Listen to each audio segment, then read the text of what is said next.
Oke, Assalamualaikum warahmatullahi wabarakatuh. Saat ini kita akan membahas tentang DC biasing of transistor. Jadi pada slide sebelumnya kita sudah membahas basic transistor, yaitu dasar-dasar tentang transistor, seperti apa karakteristik dari transistor NPN dan transistor PNP, mulai dari dasar sampai membahas tentang karakteristiknya, dan yang terakhir kita bahas tentang datasheet atau specification sheet-nya. Nah, sekarang tahap selanjutnya ini masih tentang BJT transistor ya. Masih transistor yaitu DC biasing of transistor. Nah, untuk tahap selanjutnya setelah kita membahas ini kita akan membahas masih tetap di transistor, tetapi kita akan membahas AC analisis transistor, yaitu analisa AC transistor. Untuk saat ini kita akan membahas DC biasing of transistor.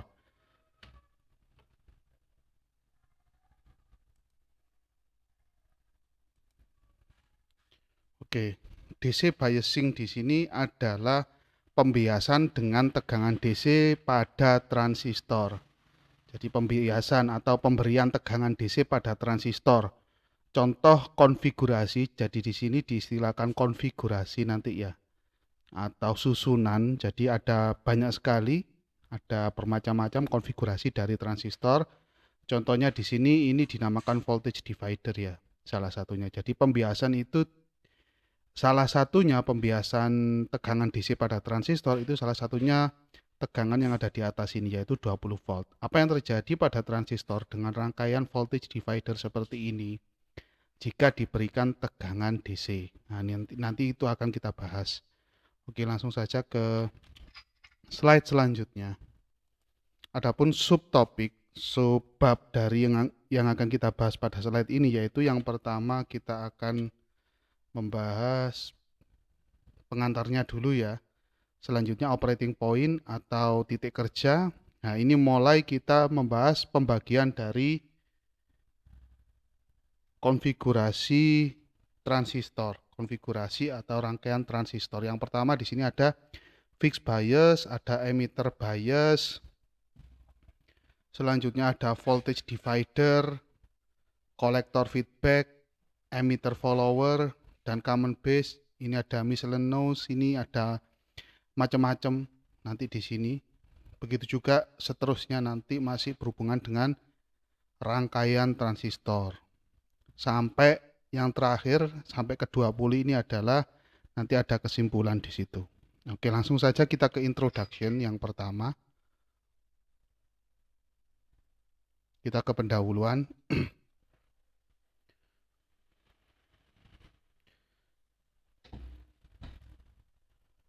Sebentar. Oke.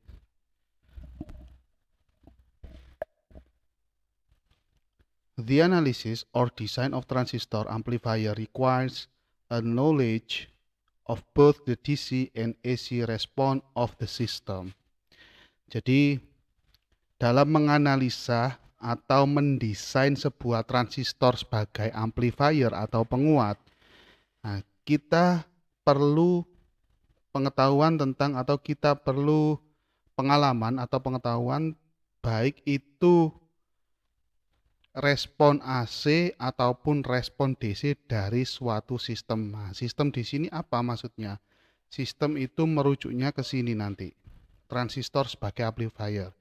Jadi kita harus tahu karakteristik atau respon DC dan AC dari transistor sebagai amplifier. Contohnya rangkaian ini. Seperti apa responnya? Respon DC dan respon AC-nya. Oke, kita lanjutkan. Too often it is assumed that the transistor is a magical device that can raise the level of the applied AC input without the assistance of external energy source. Jadi, sudah lama atau terlalu sering kita mengasumsikan bahwasanya transistor itu merupakan komponen yang ajaib di sini. Loh, kok bisa seperti ini?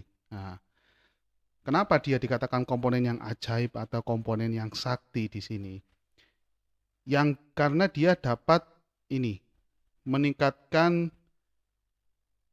the level of applied AC input. Jadi karena dia dapat meningkatkan input AC, baik itu meningkatkan tegangan, arus, atau dayanya. Jadi ada tiga komponen di situ, ada tiga penjelasan dari AC input ini. AC input ini mencakup baik itu tegangan AC-nya, arus AC-nya, ataupun daya AC-nya. Jadi transistor ini bisa menambah tegangan input, arus input, dan daya input, atau menaikkan arus input, tegangan input, dan daya input without the assistance of external energy source, tanpa bantuan sumber energi eksternal atau sumber energi dari luar. Any increase in AC voltage, in actuality, jadi nyatanya, any increase in AC voltage, current, or power is the result of transfer of energy from the applied DC supplies. Jadi nyatanya setiap ada kenaikan tegangan, baik itu tegangan AC, arus AC, ataupun dayanya, itu merupakan hasil dari peralihan energi atau transfer energi dari tegangan input DC-nya. Jadi di sini tegangan input DC yang digunakan untuk mensuplai semua ini, transistor ini sebagai amplifier ini, yang dirangkai secara voltage divider. Ini konfigurasinya voltage divider. Jadi tegangan input AC ini akan dinaikkan menjadi yang asalnya cuma 500 mV atau setengah volt ya, atau 0,5 volt, dia dinaikkan menjadi 4,7 volt. Jadi kenaikannya cukup besar. Nah, itu salah satu contohnya itu tadi.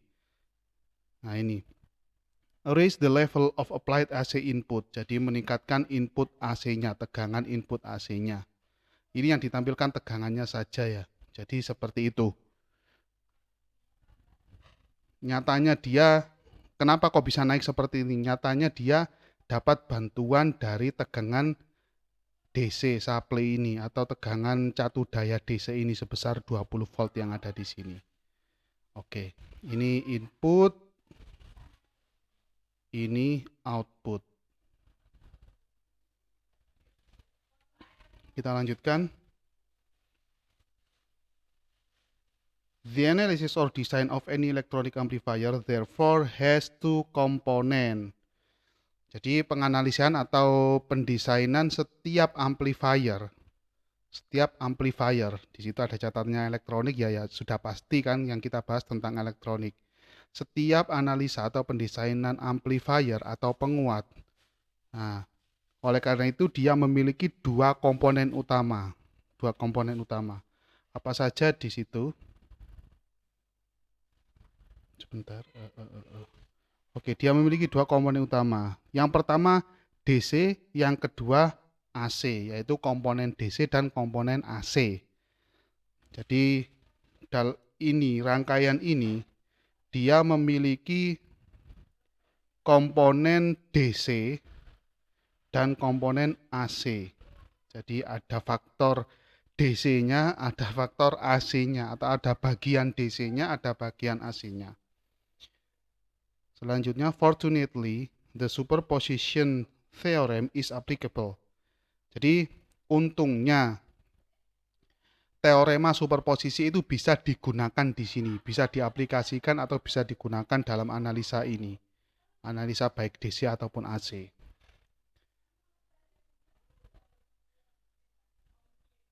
And the investigation of the DC condition can be totally separated from the AC response. Jadi di sini investigation ini aslinya penyelidikan ya, atau analisa gitu aja. Kita artikan analisa. Jadi analisa DC, analisa komponen DC yang ada pada rangkaian amplifier ini dapat sepenuhnya terpisah analisanya dengan analisa komponen AC. Jadi antara analisa DC dan AC ini bisa terpisah. Mungkin yang kita analisa bagian atau komponen DC-nya dulu. Nah, selanjutnya kita analisa di komponen atau bagian AC-nya. However, one must keep in mind that during the design or synthesize stage, The choice of parameter for the required DC level will affect the AC response and vice versa. Jadi bagaimanapun juga yang harus Anda ingat di sini ya, must keep in mind, itu yang harus Anda ingat atau sebagai patokan, bahwasannya pada saat proses pendesainan, pemilihan parameter atau pemilihan variabel yang diperlukan pada analisa DC, pemilihan parameter pada analisa DC itu akan mempengaruhi analisa AC-nya. Jadi dalam pemilihan parameter atau pemilihan variabel dalam analisa DC itu akan mempengaruhi hasil dari analisa AC-nya. Begitu juga sebaliknya. Nah, yaitu pemilihan parameter atau variabel pada analisa AC juga akan mempengaruhi hasil analisa dari komponen DC-nya. Jadi seperti itu. Jadi saling mempengaruhi. Contohnya di sini ada 20 volt ya, tegangan bias DC-nya 20 volt di atas itu. Jadi umpamanya 20 volt ini saya ganti dengan 10 volt, maka pasti otomatis analisa DC-nya hasilnya akan berubah. Tidak cuma itu, dia juga akan mempengaruhi analisa AC-nya. Jadi tegangan supply ini saya rubah jadi 10 volt, maka nanti pada saat analisa AC-nya hasilnya juga akan berubah, tidak sama lagi. Pada saat Anda menggunakan tegangan supply DC 20 volt dengan menggunakan tegangan supply DC sebesar 10 volt, itu sudah berbeda. Oke, kita lanjutkan.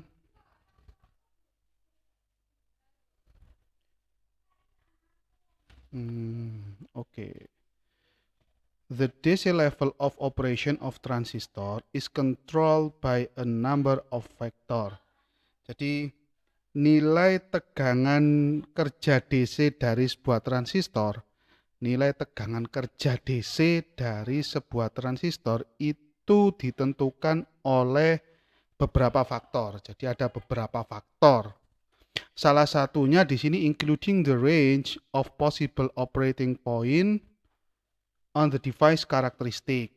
Jadi dia termasuk posisi, di sini range ini jangkauan atau di sini posisi boleh, atau jangkauan juga boleh, atau pergerakan juga boleh, atau jangkauan ya.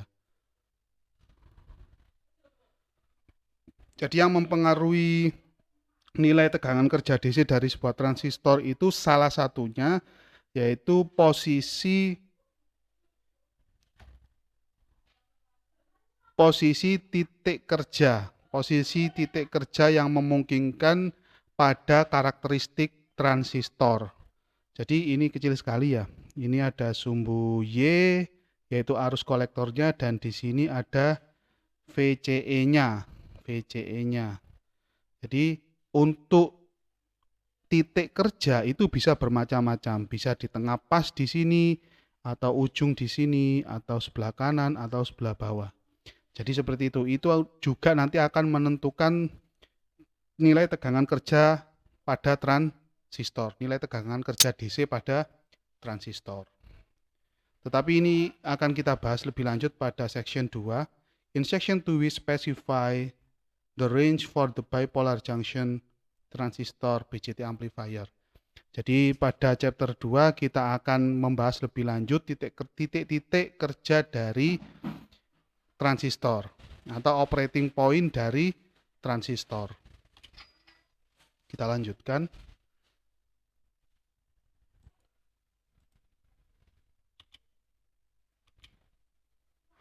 Oke. Kita lanjutkan.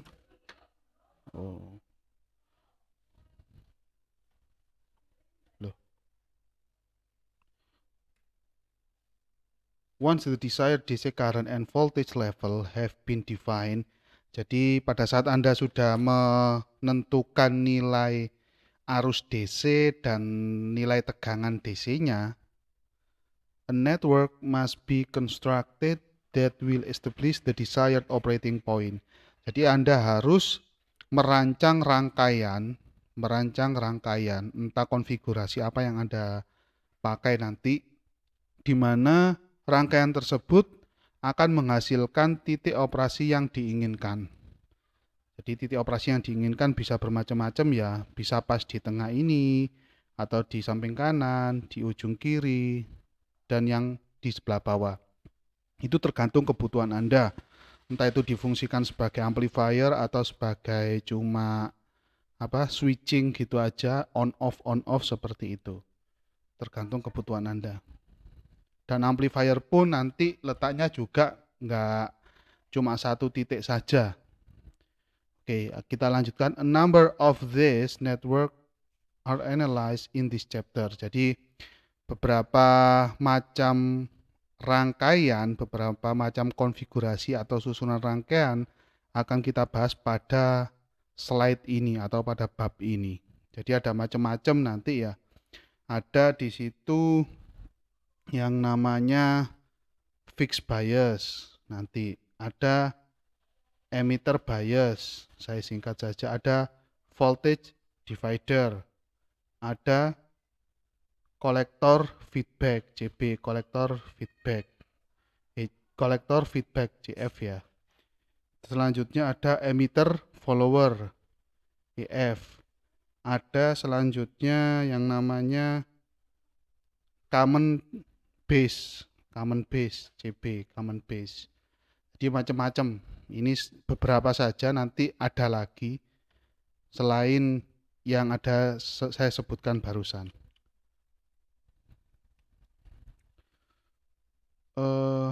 Masih di poin yang pertama ya, Each design will also determine the stability of the system. Jadi setiap konfigurasi rangkaian ini yang disebutkan ini, ada fixed bias, emitter bias, sampai common base ini juga akan menentukan, jadi setiap konfigurasi tersebut juga akan menentukan tingkat kestabilan dari amplifier, dari penguatan. Sistem di situ saya terjemahkan amplifier ya, tentunya transistor amplifier yang dimaksud. Amplifier menggunakan transistor. Jadi seperti itu. Jadi setiap konfigurasi ini juga menentukan tingkat kestabilannya. Mungkin antara fixed bias dengan emitter bias ini berbeda tingkat kestabilannya. Begitu juga voltage divider ini juga berbeda dengan emitter bias tingkat kestabilannya. Nanti akan kita bahas pada subbab selanjutnya. That is how sensitive the system is to temperature variation. Jadi yaitu seberapa sensitif amplifier tersebut terhadap perubahan temperatur. Jadi mungkin perubahan temperatur dari temperatur ruangan yaitu 25 derajat Celcius menjadi umpamanya 50 derajat Celcius. Seberapa sensitif rangkaian atau konfigurasi tersebut terhadap perubahan temperatur. Ya, jadi seperti itu. Mungkin dari 25 derajat naik ke 50 derajat Celcius, naik lagi menjadi 100 derajat Celcius. Nah, itu akan diuji nanti. Jadi seberapa sensitif, stabil apa tidak rangkaian ini. Jadi seperti itu. Another topic to be investigated in later section in this chapter. Jadi topik-topik yang lain akan kita bahas pada bagian dari slide atau chapter ini.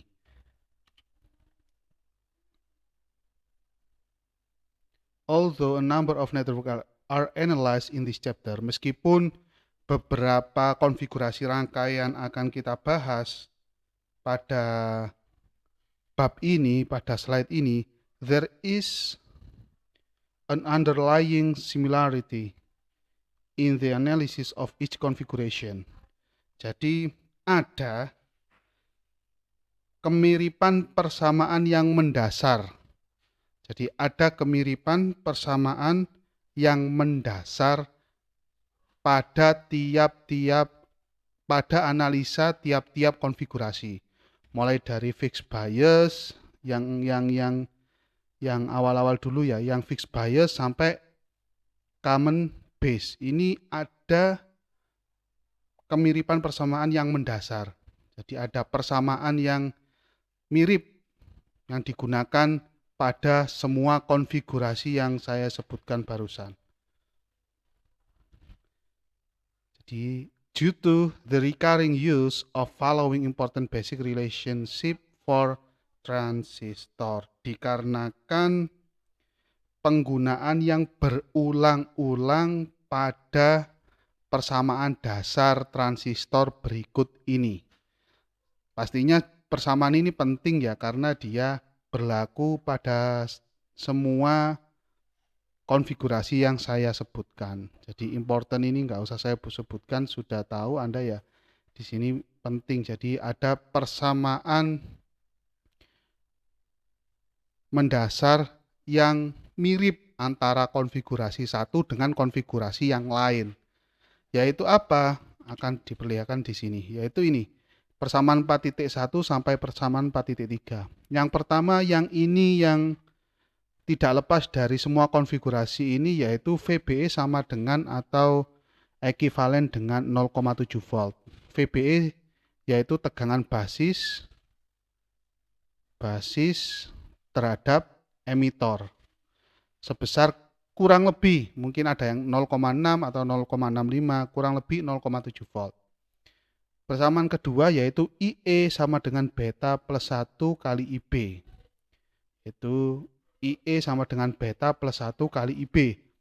Beta ini apa? Beta sudah dibahas pada slide sebelumnya tentang basis transistor, yaitu beta adalah penguatan arus atau current gain. IE di sini adalah arus emitor. Rumusnya beta plus 1 kali IB atau dia ekuivalen dengan IC. Karena nilai IB sangat kecil sekali, mungkin satuannya cuma mikroampere. Satuannya IB. IB ini adalah arus basis. Saya ulangi lagi ya, ini IC adalah arus kolektor. Sudah dibahas pada slide sebelumnya. Atau bisa kita tuliskan dengan simpel IE ekuivalen, seringkali disamakan ini. IE ekuivalen dengan IC. Ini sering disamakan karena kecilnya nilai IB. Ordernya cuma mikroampere. Selanjutnya IC itu sama dengan beta kali IB. IC arus kolektor sama dengan beta, yaitu penguatan arus dikalikan dengan IB. Nah, 3 ini digunakan pada semua konfigurasi yang saya sebutkan ini. Jadi seperti itu. Oke.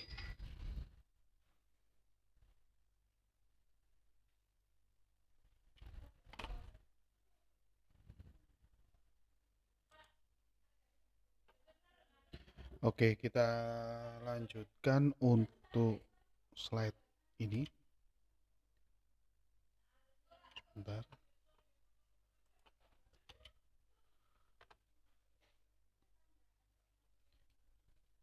In fact, once the analysis of the first view network is clearly understood.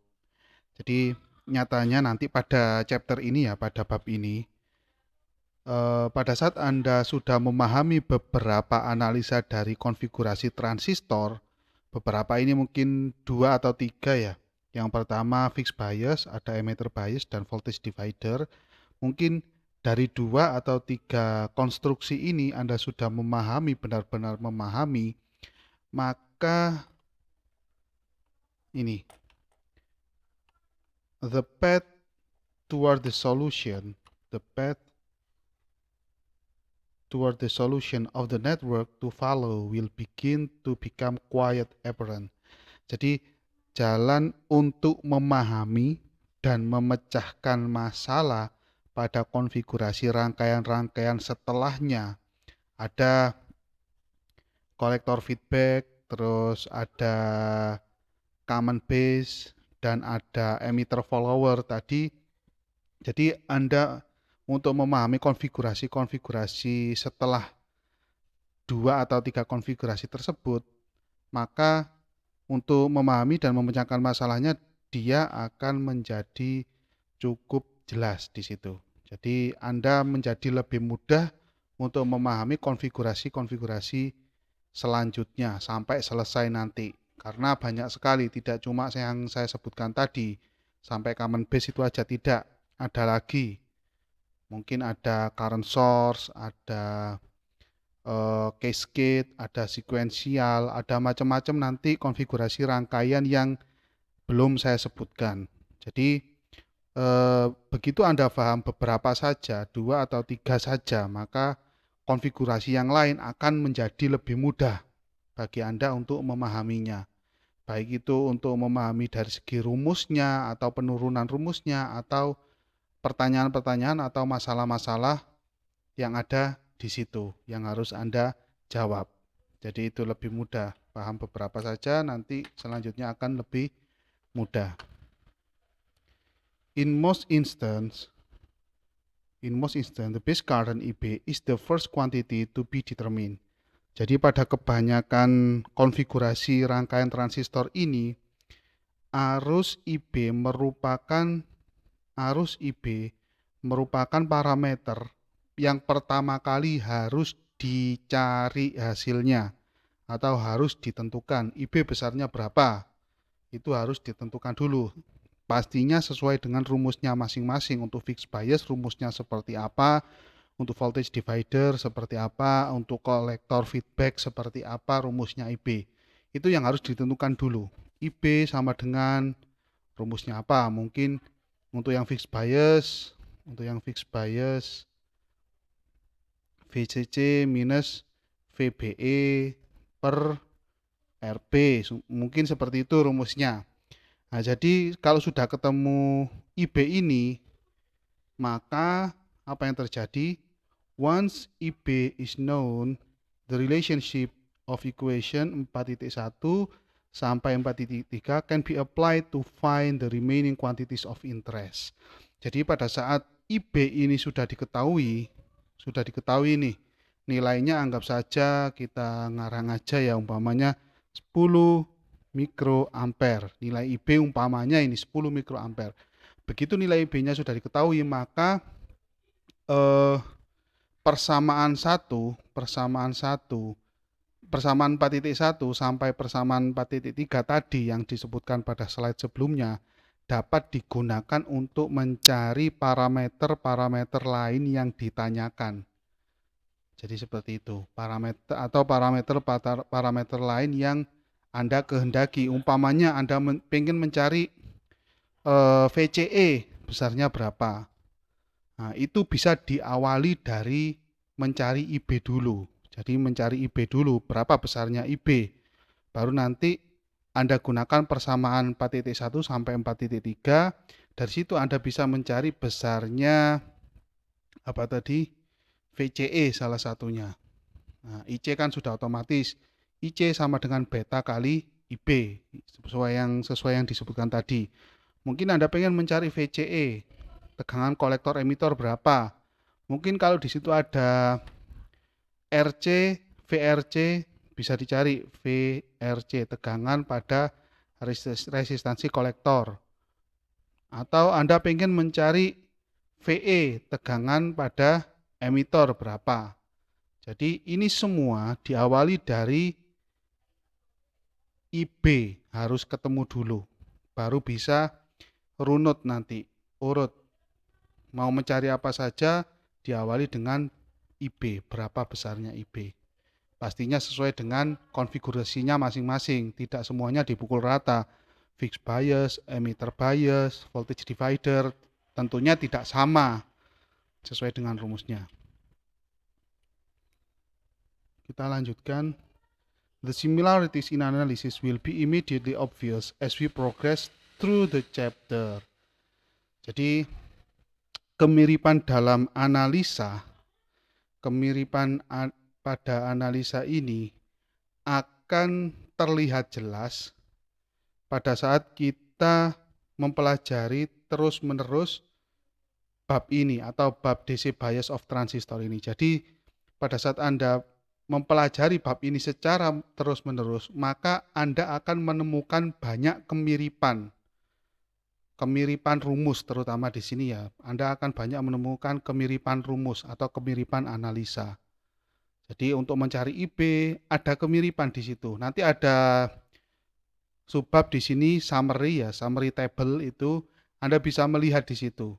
Oh, rumusnya untuk fixed bias IB-nya seperti ini. Untuk rumusnya yang emitter bias, rumusnya IB-nya seperti ini. Untuk yang voltage divider seperti ini. Jadi ada kemiripan di situ. Nah, tentunya dengan kemiripan ini nanti Anda akan lebih mudah untuk menganalisa atau mungkin kalau mau menghafal ya silakan menghafal. Tetapi sebenarnya tidak perlu dihafal, yang penting Anda tahu cara menurunkan rumus dari rangkaian yang ditanyakan atau rangkaian yang Anda analisa atau yang Anda gunakan. Seperti itu. The equation for IB are so similar for a number of configurations that one equation can be derived from another simply by dropping or adding a term or two. Jadi persamaan IB itu begitu mirip untuk beberapa konfigurasi. Jadi untuk beberapa konfigurasi rangkaian IB ini, rumus IB ini mirip-mirip. Jadi mirip-mirip, di mana satu persamaan pada salah satu konfigurasi itu dapat diturunkan dari konfigurasi yang lain. Jadi mungkin untuk mencari emitter bias, Anda bisa menurunkannya dari fixed bias. Jadi umpamanya Anda ingin mencari IB-nya emitter bias. IB ya, emitter bias. Anda bisa menurunkan dari fixed bias. Ya, menurunkan bisa dari fixed bias. Kalau fixed bias tadi seperti yang saya tuliskan di atas, saya tulis ulang, IB sama dengan VCC minus VBE per RB. Mungkin untuk IB yang emitter bias itu ini by dropping or adding a term or two. Jadi dengan cara menghilangkan atau menambah satu parameter atau dua parameter. Contoh yang gampang antara fixed bias dan emitter bias di sini. Nanti akan kita bahas lebih lanjut pastinya. Ini cuma pengantar saja.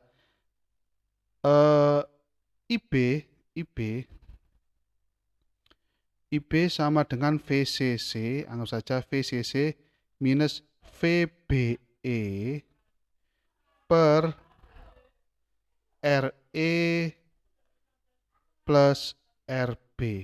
Nah, jadi salah satunya ini asumsi saja ya, ini contoh bahwasannya satu rumus IB dari salah satu konfigurasi yaitu fixed bias itu bisa diturunkan menjadi IB-nya emitter bias dengan hanya menambah satu parameter atau menguranginya. Dalam hal ini kita menambah satu parameter. Jadi untuk mencari emitter bias itu pada ini yang bawah ini ya, denumerator ini yang bawah ini asalnya cuma RB saja pada fixed bias. Untuk yang emitter bias ini ketambahan RE karena dia ada resistor pada kaki emitor. Ada resistornya pada kaki emitor. Itu. Jadi karena ada kemiripan maka Anda bisa dengan cepat nanti menghafal atau menganalisa, oh ternyata perbedaannya antara satu konfigurasi dan konfigurasi yang lain itu tidak banyak. Atau cuma dengan hanya mengubah variabel dari RB menjadi RTH. Nanti ada RTH. RTH biasanya digunakan pada konfigurasi voltage divider. Jadi seperti itu. Selanjutnya, the primary function of this chapter. Jadi tujuan utama pada bab ini is to develop a level of familiarity with the BJT transistor. Jadi tujuan dari chapter ini untuk menambah kefamiliaran Anda terhadap transistor BJT. That will permit a DC analysis of any system that might employ DC BJT amplifier. Jadi untuk dimana bab ini memperkenalkan Anda tentang analisa DC, analisa komponen DC dari transistor. Jadi seperti itu. Jadi pada sistem amplifier itu pasti ada analisa DC-nya seperti yang disebutkan pada slide awal tadi, ada analisa DC dan analisa RC. Jadi pada penguatan yang menggunakan transistor ini, pada bab ini Anda akan semakin familiar dengan analisa DC dari transistor atau penguatan yang menggunakan transistor. Jadi seperti itu. Oke. Selanjutnya akan kita bahas tentang operating point atau titik kerja dari transistor. Nanti ada titik-titiknya di mana saja dan analisanya seperti apa. Tentunya tidak perhitungan dalam hal ini, analisanya seperti apa. Jadi kalau kita bergerak naik, umpamanya arusnya naik seperti apa nanti? Apakah dia terpotong arusnya, sinyal inputnya atau tidak? Jadi seperti itu. Nanti ada pembahasan selanjutnya yaitu operating point atau titik kerja dari transistor. Terima kasih.